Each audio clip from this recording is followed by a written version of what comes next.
सांगलीमध्ये विश्रामबाग येथे रस्त्याकडेला झोपलेल्या फुगी विक्रेत्याच्या पत्नीच्या कुशीतून अपहरण झालेलं बाळ अखेर 72 तासांच्या पोलिसांच्या अथक प्रयत्नांनंतर सुरक्षितपणे परत मिळालं. पोलिसांनी सावर्डी जिल्हा रत्नागिरी येथून बाळाची सुटका करून ते आईच्या कुशीत सुपूर्द केलंय. या प्रकरणात इनायत अब्दुल सत्तार गोलंदाज याला अटक करण्यात आली असून वसेमा पठाण आणि इम्तियाज पठाण हे दोघे फरार आहेत.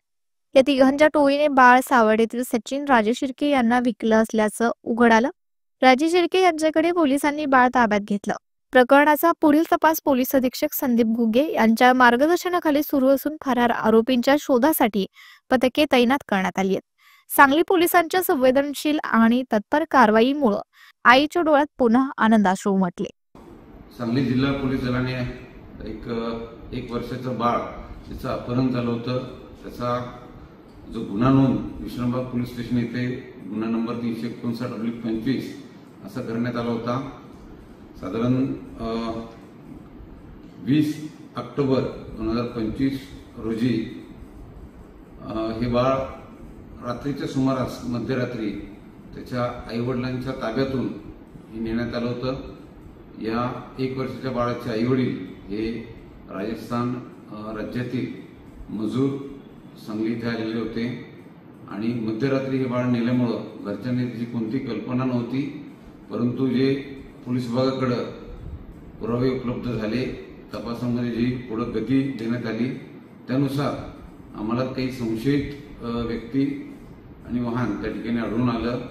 त्याच्या आधारावर आम्ही हे बाळ तात्काळ आरोपीने ज्या ठिकाणी देण्यात आलं होतं त्या ठिकाणून सुखरूप परत आणलेला आहे आणि त्याच्या आईवडिलांच्या पालकांच्या ताब्यातही दिलेला आहे. यामध्ये एकूण 3 आरोपींचा सहभाग असल्याचं आतापर्यंत तपासात निष्पन्न होत आहे.